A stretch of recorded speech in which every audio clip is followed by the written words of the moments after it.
pharaohs. And there the Musa alayhi salam was born at one pharaoh, and when he crossed the Red Sea, there was another pharaoh who was drowned.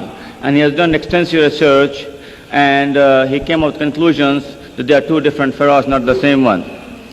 I will not take any more time, and you will know him through his lectures, Dr. Maurice Bucaille. Mr. Chairman, I want to thank you very much for your kind introduction. It is my pleasure to be among you this evening. Ladies and gentlemen, Assalamu alaikum. There is no human work prior to modern times that contains statements which were equally in advance of the state of knowledge at the time they appeared, and which might be compared to the Quran. There is perhaps no better illustrations of the close links between Islam and science than the Prophet's hadith. اطلب العلم ولو في الصين. Seek after science even in China, which is a veritable invitation to man to enrich his knowledge.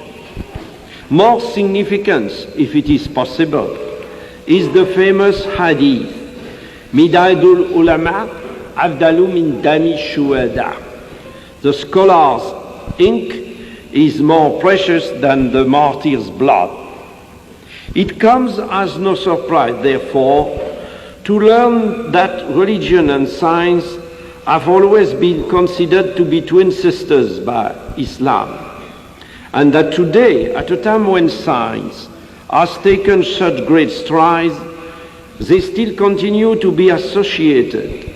And furthermore, certain scientific data are used for the better understanding of the Quranic text.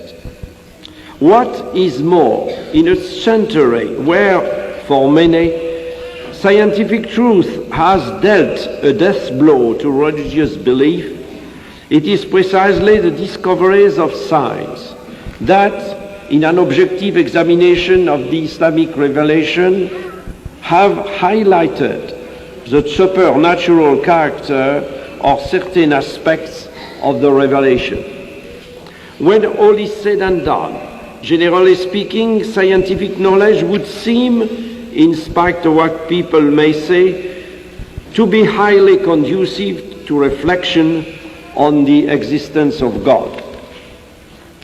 Once we begin to ask ourselves in an unbiased or unprejudiced way about the metaphysical lessons to be derived from some of today's knowledge, for example, our knowledge of the infinitely small or the problem of life, we indeed discover many reasons for thinking along these lines.